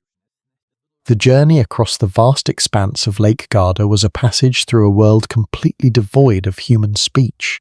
The water was as smooth as polished obsidian, reflecting the deep, dark sky above with a perfect, liquid clarity that made it feel as though the small boat were floating through the center of an empty universe. The only sound was the soft, rhythmic dipping of the muffled oars, a low, wet plop followed by the gentle, continuous gurgle of the water parting before the bow and gathering again in a soft, swirling wake behind them. The air was cold and clean, carrying the sharp scent of the deep mountain currents mixed with the faint, sweet smell of damp pine forests that lined the distant shores. Adelaide sat perfectly motionless in the stern, her hands wrapped in her simple dark cloak, her eyes fixed on the southern horizon where her safety lay. Behind her, the massive, jagged silhouette of the fortress crag slowly shrank into the distance, its high stone walls dissolving into the general mass of the mountains until it was nothing more than a dark tooth against the sky. With every slow, measured pull of the oars, the young queen felt the heavy boundary of her captivity recede further into the past. She did not look back with fear or anger, but rather looked forward into the vast, dark emptiness of the lake, her mind entirely aligned with the smooth, unhurried progress of the boat as it carried her toward a new sanctuary and the eventual reclamation of her sovereign right. The long, covert journey across the plains of Lombardy led Adelaide to the southern horizon, where the flat fields gradually rose into the rugged defensive folds of the Apennine foothills. It was here, perched high upon a jagged crag of white stone, that the formidable castle of Canossa revealed itself. This fortress, the ancestral stronghold of Count Adalbert Atto, was renowned throughout Italy as an impregnable sanctuary, its thick masonry walls built directly into the sheer cliff faces to withstand any siege. As Adelaide's small, travel-worn entourage approached the outer gates in the pale light of dawn, the heavy iron portcullis was lifted with a slow, grinding clatter of iron chains, welcoming the fugitive queen into a sanctuary of warmth, security, and unyielding protection. Count Adalbert Atto received Adelaide not as a helpless refugee, but with the profound reverence and formal protocol due to the legitimate monarch of Italy. The Great Hall of Canossa was a stark contrast to the cold, lonely Tower of Garda. Here large hearths crackled merrily with thick oak logs, casting a warm, golden glow across the polished stone floors and the rich tapestries that lined the walls. The air was filled with the comforting scents of fresh pine needles, beeswax candles, and a hearty morning meal prepared in her honour. For the first time in many months, Adelaide sat at a high royal table, her hands wrapped around a warm silver goblet of spiced wine, listening to the steady, reassuring murmur of loyal vassals who pledged their lives and swords to her defence. Despite the immediate comfort and safety that Canossa offered, Adelaide did not allow her vigilance to soften into complacency. She spent her first days in the fortress resting quietly by the high windows of her new apartments, which looked out over the vast, rolling green valleys below.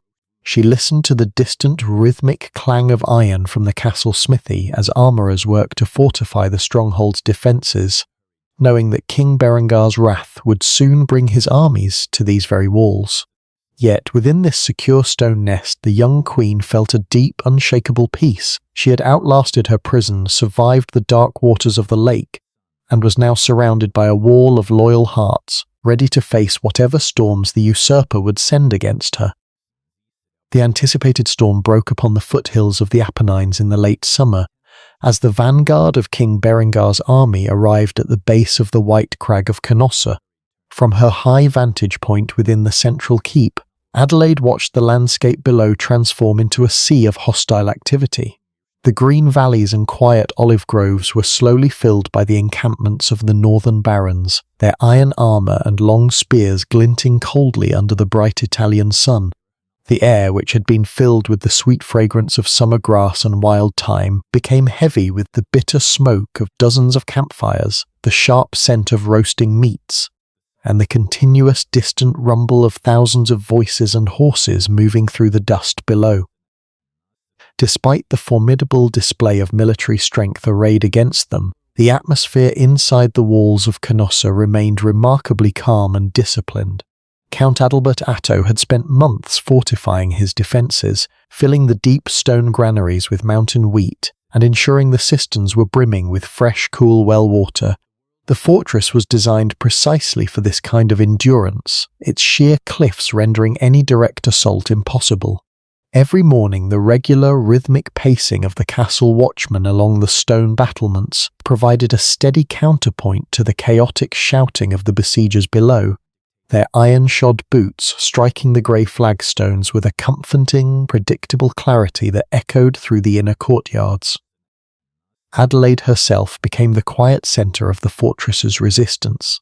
She did not hide in the dark lower chambers, nor did she express any anxiety as the days stretching into weeks under the pressure of the investment.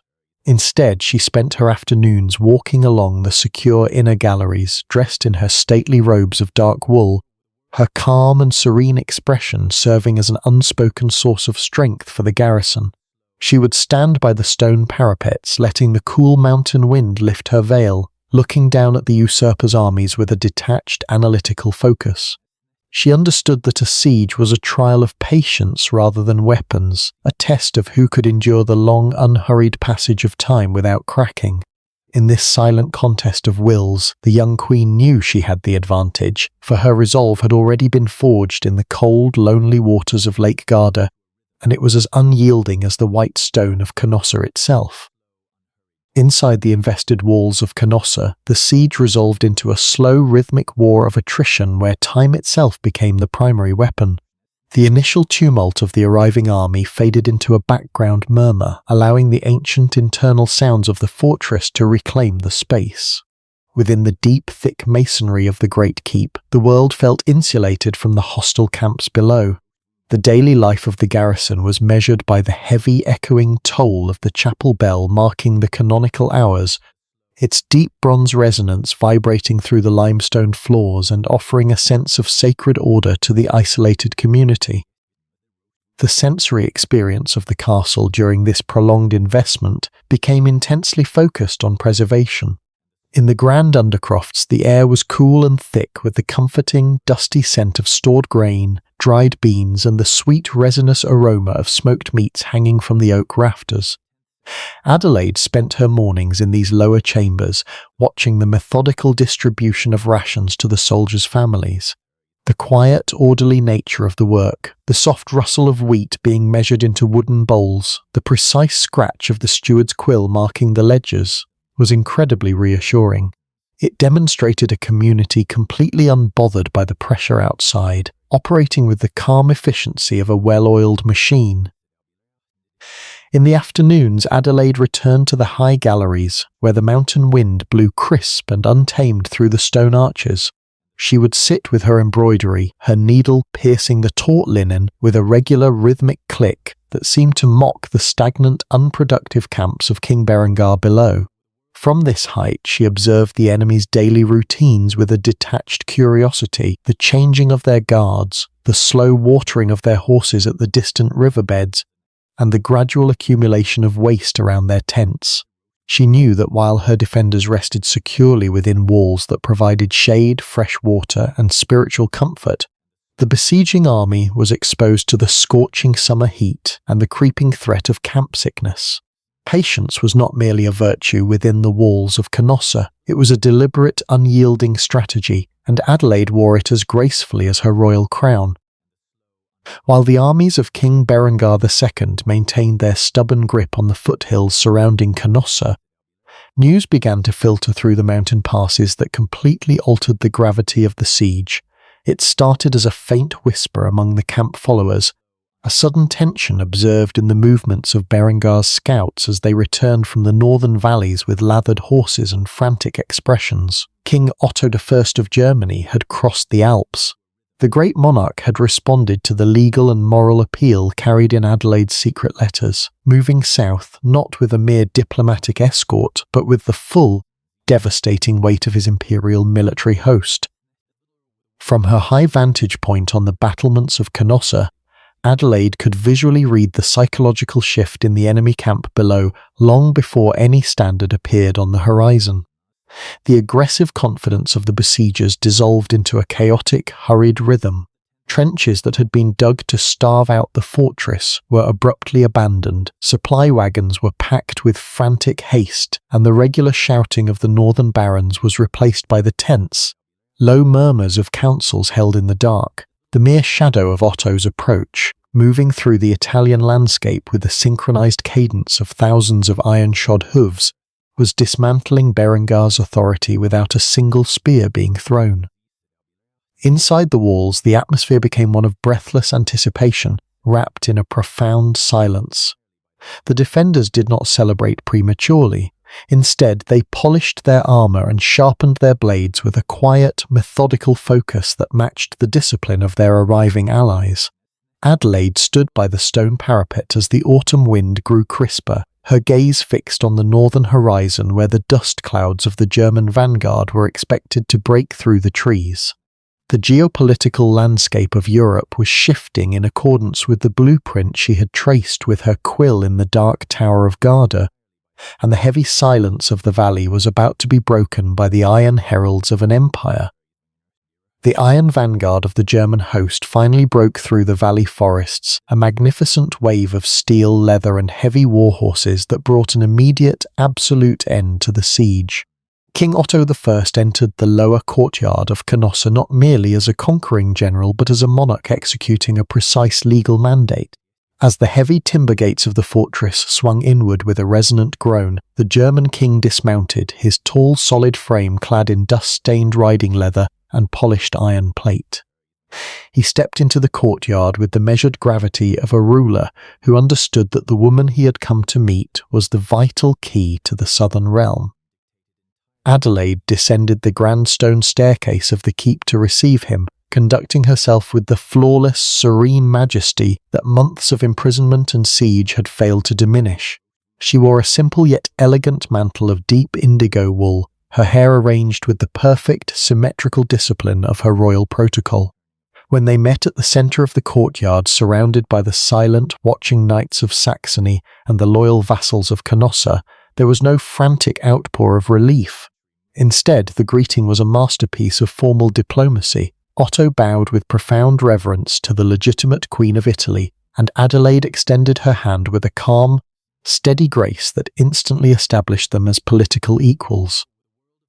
The initial conversation between the two sovereigns, held in the quiet sanctuary of the castle's council chamber, quickly revealed a deep intellectual alignment. Otto found in Adelaide not a helpless refugee, but a highly educated, strategically brilliant queen who spoke the fluent Latin of the courts and possessed an intimate, precise understanding of the shifting loyalties of the Italian nobility. As they sat near the great stone hearth, the soft crackle of the oak logs providing a steady background rhythm, they examined the legal treaties and lineage charts of the realm. In the quiet dignity of that first meeting, the foundation of a continental alliance was formed, born from mutual respect and a shared vision for an empire that would unite the north and south under a single unyielding law. The alliance forged in the courtyard of Canossa was rapidly codified into precise legal reality through days of intense, quiet negotiation within the fortress's solar. Here, away from the clatter of the garrison, Adelaide's intellectual and linguistic training became the primary instrument of statecraft. Surrounded by heavy calfskin registers of Italian land grants and papal decrees, she acted not as a passive spectator to her own restoration, but as the principal architect of the new geopolitical order. Speaking in the precise, elegant Latin of the imperial chancellery, she guided King Otto and his Saxon advisors through the labyrinthine web of Italian family alliances, feudal obligations, and territorial borders that governed the peninsula. Adelaide's strategy was focused entirely on structural legitimacy rather than swift military vengeance. She meticulously drafted the terms of the upcoming settlement, ensuring that Otto's intervention would be recognized by the Holy See, and the southern counts not as a foreign conquest, but as a lawful restoration of order. Her intellect allowed her to balance the ambitions of the German crown with the deep-seated autonomy of the Italian nobility. She knew exactly which barons could be swayed by the confirmation of their traditional privileges, and which required the steady pressure of Otto's iron vanguard to remain loyal. The quiet, rhythmic scratching of the notary's quill over the fresh vellum recorded her precise definitions of sovereign authority and inheritance rights. As the documents were finalized and prepared for the heavy wax seals, Otto recognized that Adelaide's deep understanding of the southern realm was as valuable as any army he had brought across the Alps. This legal framework did not merely prepare the way for their formal betrothal, it laid the unyielding administrative foundation for a unified transnational empire. Within the quiet, sunlit council room of Canossa, the young queen sat perfectly still, watching the molten wax pool on the parchment before her. With a single steady press of her signet ring, she transformed her months of isolated resistance into a binding legal peace that would govern Europe for generations to come. The return to Pavia was a grand ceremonial progression that completely rewrote the geography of Adelaide's former captivity. Entering the capital of the Italian kingdom, she did not arrive in the dark curtained carriage of a prisoner, but rode openly at the head of a magnificent joint assembly of Saxon knights and Lombard nobles. The city streets, which had once echoed with the tense, heavy boots of Berengar's usurping garrison, were now filled with the vibrant, celebratory clanging of every church bell across the capital, their bronze voices creating a dense, resonant canopy of sound over the thousands of citizens who gathered to witness the restoration. The culmination of this historic journey took place within the ancient, shadow-filled interior of the Basilica of San Michele Maggiore. Beneath the heavy stone vaults where the Lombard kings had been consecrated for centuries, Adelaide and King Otto stood side by side before the high altar. The air was thick and sweet with the smoke of frankincense drifting into the upper galleries where the sunlight pierced the narrow clerestory windows in sharp geometric beams. With deliberate, solemn precision, the archbishop placed the ancient iron crown of Lombardy upon Adelaide's brow, confirming her undisputed status as the true legitimate Queen of Italy, while simultaneously crowning Otto as her royal partner and defender. As the heavy gold and iron band touched her head, the profound silence of the sacred space was broken by the thunderous acclamation of the assembled nobility, their iron-clad swords striking their shields in a steady rhythmic salute. Adelaide stood perfectly still, her posture radiating an unshakable, serene authority. She looked out over the crowded nave, her gaze resting briefly on the stone pillars that had witnessed both her early days of grief and her ultimate triumph. She had returned to the center of power, not through the volatile fortune of a battlefield, but through the enduring strength of her patience and legal intellect, securing her place on the throne as an equal sovereign under the open eyes of God and the realm. With the iron crown of Lombardy firmly secured, the focus of the newly unified monarchy turned toward the rugged, mist-shrouded territories of the north. Leaving the familiar brick palaces of Pavia behind, Queen Adelaide and King Otto began a grand strategic progression across the Alpine passes, moving toward the heartland of the German realm. This was not a hurried flight, but a massive, deliberate migration of statecraft. A long train of heavily armoured knights, royal chancellors, and pack mules laden with legal codices and treasure chests wound its way through the mountain trails, their iron-shod wheels grinding a steady rhythmic path into the ancient Roman stones. The transition from the sun-drenched valleys of Italy to the dense, dark pine forests of Saxony marked a profound shift in Adelaide's geopolitical environment. As the imperial entourage descended into the northern plains, the warm fragrance of southern olive groves was replaced by the crisp, biting air of the German autumn, smelling of damp earth, rich pine resin, and the sharp smoke of oak wood fires from the scattered settlements along their route. Adelaide travelled with her characteristic, analytical composure, observing the unique defensive architecture of the northern hill forts and the complex, independent demeanour of the Saxon tribal dukes who rode out to pledge their swords to the royal couple. This northward journey was the essential prologue to a grander historical experiment, the formal unification of two completely distinct cultures into a single transnational empire. As they drew closer to the imperial centres of power, Adelaide used the long, quiet hours in her heavy travelling carriage to study the complex legal customs and dialects of Otto's court, ensuring she would enter Germany not as a foreign bride, but as an informed, indispensable co-ruler. The rhythmic, continuous thud of the horses' hooves against the northern soil was the steady pulse of a new Europe being born, setting the stage for an unprecedented era of imperial integration that would alter the course of medieval history. The imperial progression reached its destination at the great stronghold of Magdeburg, perched securely on the banks of the Elbe River. Here in the heartland of Saxony, King Otto had established a grand, formidable seat of power, its thick timber and limestone walls designed to withstand both the biting northern winters and the external pressures of the frontier. As the first heavy snows of winter began to blanket the flat German plains, the interior of the imperial palace transformed into a vibrant, highly sophisticated centre of administration and scholarship, driven directly by the refined cultural influence of Queen Adelaide. The atmosphere of the winter court at Magdeburg was a revelation to the northern nobility, who were accustomed to a more rugged, martial lifestyle. Adelaide established a serene, orderly environment where intellectual pursuits were given equal status to military prowess. The grand hall, though heated by massive roaring stone hearths that cast a warm orange glow against the oak beams, became a sanctuary for quiet diplomacy and administrative precision. The air was continuously laced with the clean, sweet scent of burning pine logs mixed with the rich, distinct aroma of imported beeswax candles, which illuminated the long tables where clerks and scholars laboured over imperial decrees.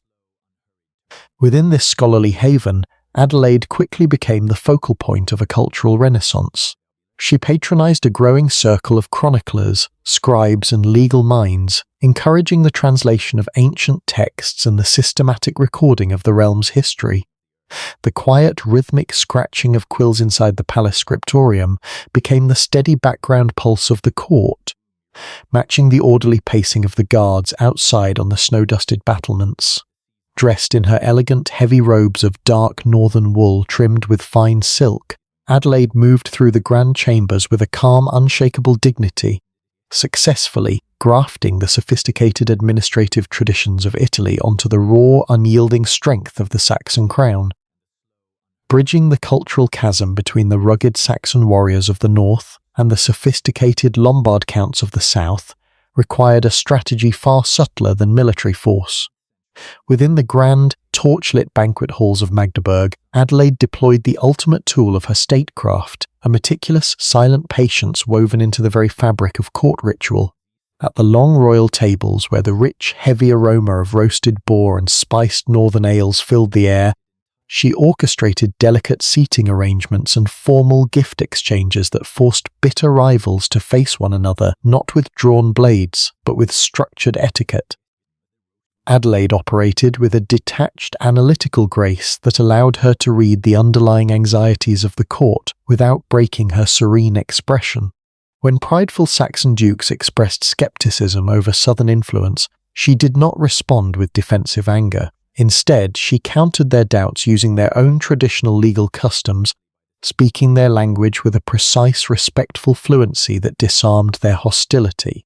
she used grand, slow-paced ceremonies where the rhythmic, synchronized clinking of silver chalices and the low, melodic chanting of the court choir created an atmosphere of sacred unity, to gently condition the disparate factions into seeing themselves as parts of a single, grand enterprise. Through these quiet evening assemblies, the palace transformed from a tense military outpost into a sophisticated diplomatic arena. Under Adelaide's steady guidance, the heavy, aggressive energy of the frontier lords was systematically channeled into structured governance and administrative loyalty.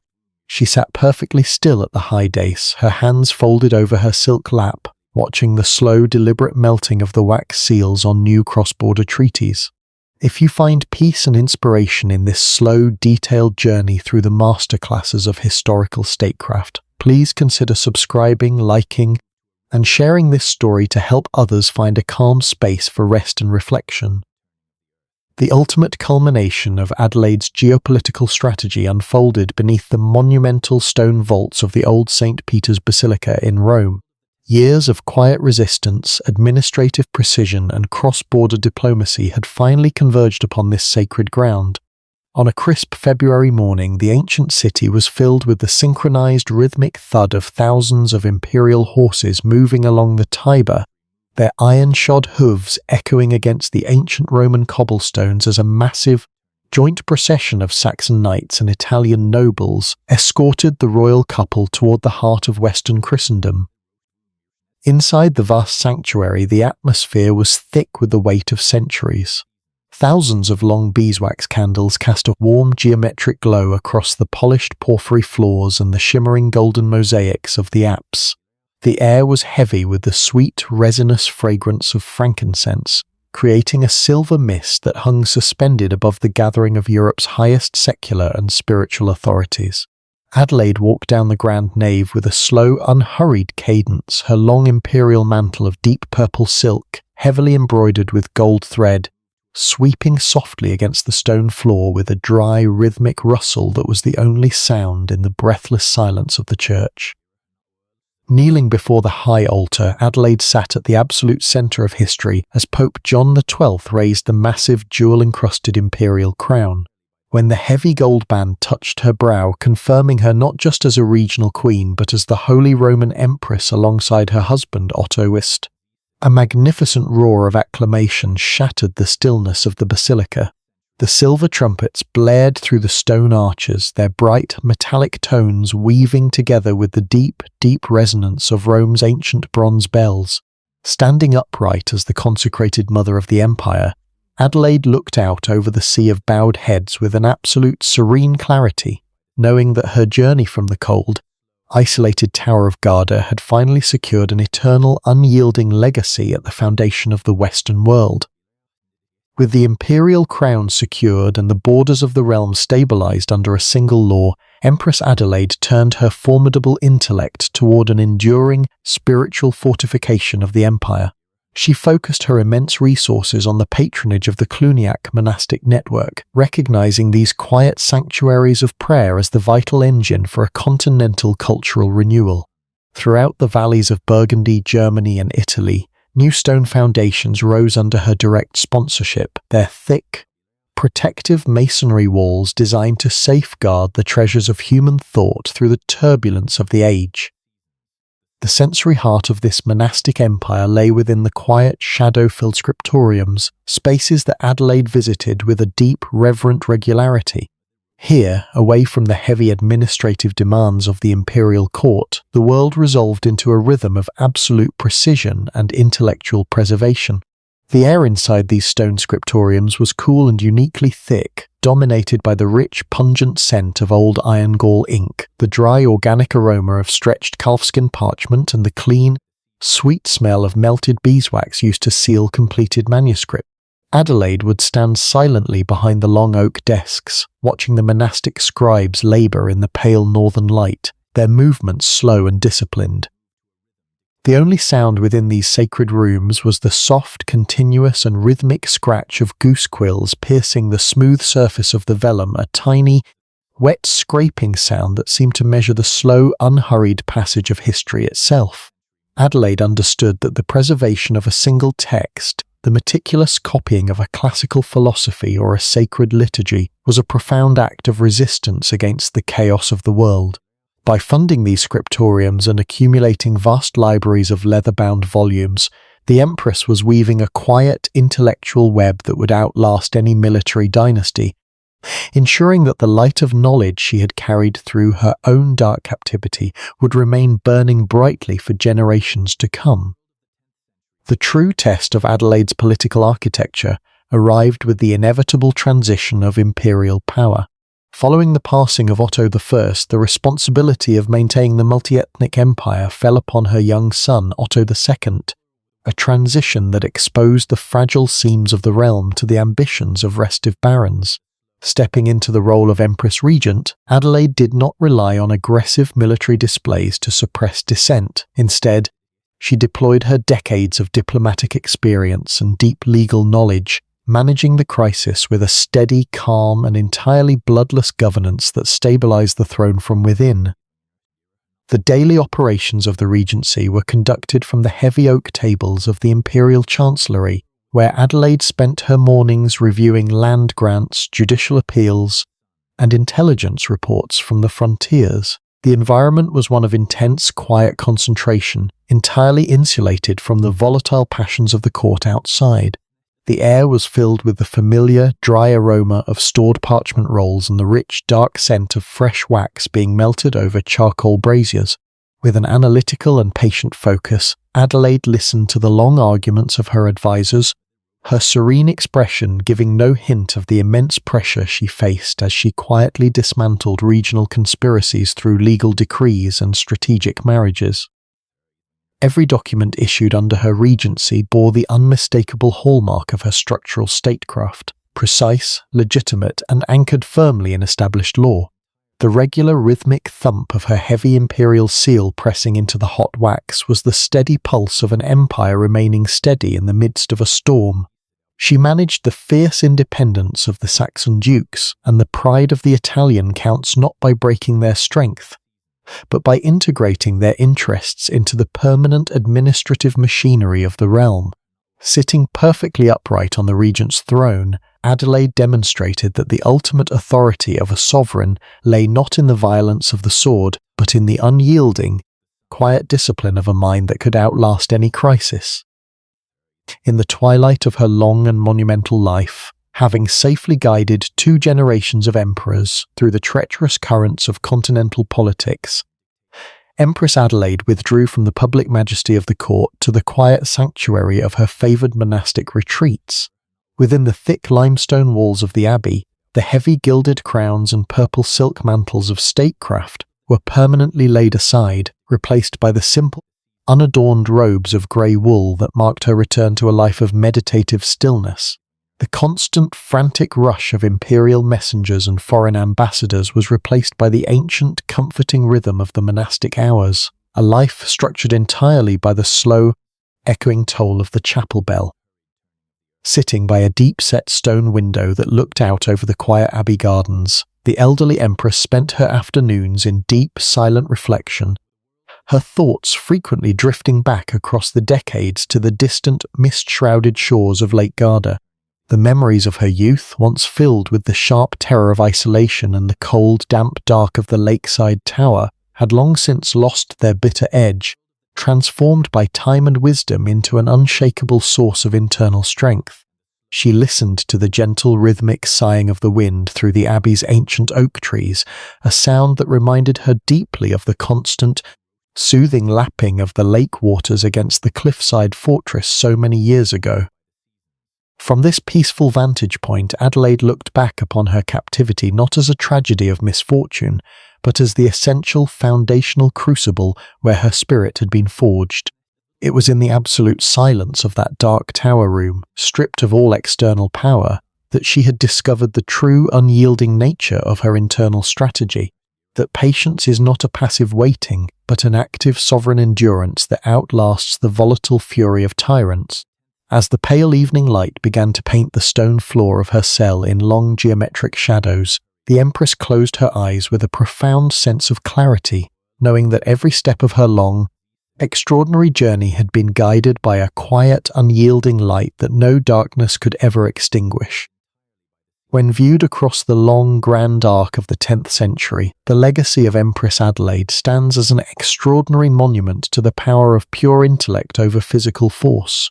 She had entered the political arena of Europe as a vulnerable pawn, traded between ambitious kings as a mere token to legitimize their violent conquests.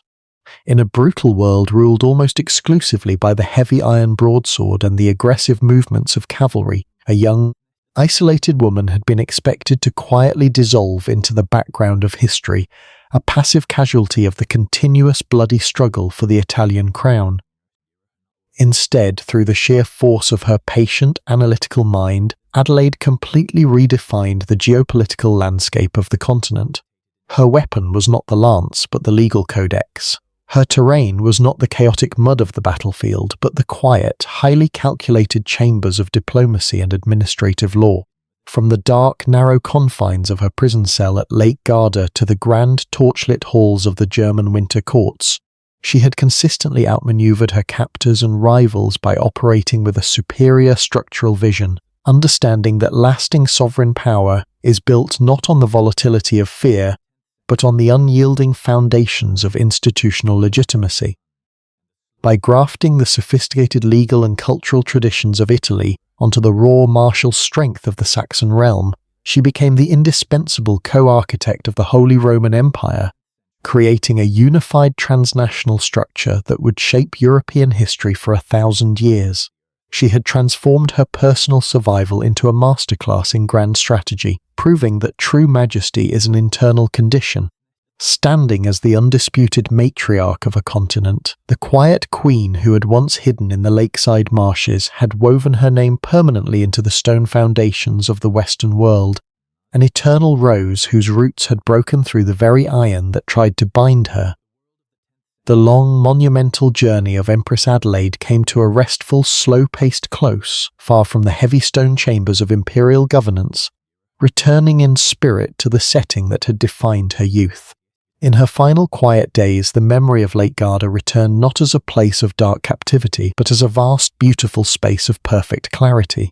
The turbulent storms of the 10th century had long since passed, leaving behind a stable, unified realm that rested securely upon the legal and spiritual foundations she had spent her lifetime constructing with such patient, unhurried precision.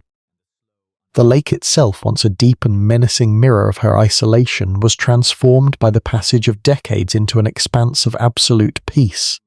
In the gentle stillness of the late summer afternoon, the water stretched out toward the northern mountains like a sheet of translucent glass under a wide-open sky.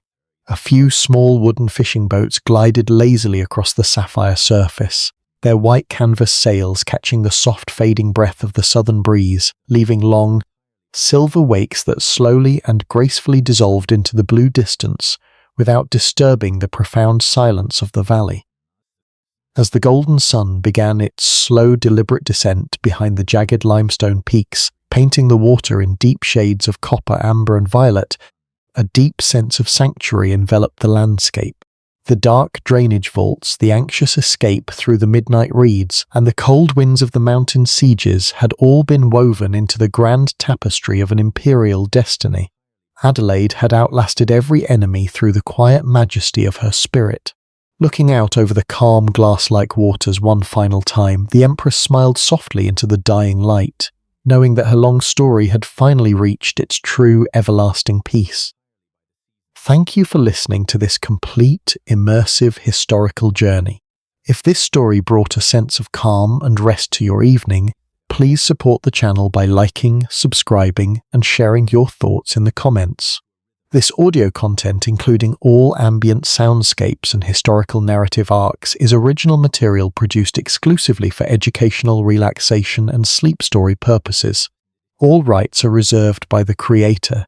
Sleep well, and may your own journey always lead to a peaceful sanctuary. The channel History Under Moonlight is a storytelling platform created for entertainment, inspiration, education, and the promotion of relaxation, peaceful sleep. All stories presented on this channel are global historical tales gently curated and narrated based on themes such as the rise and fall of nations, human cultures, and extraordinary journeys through time.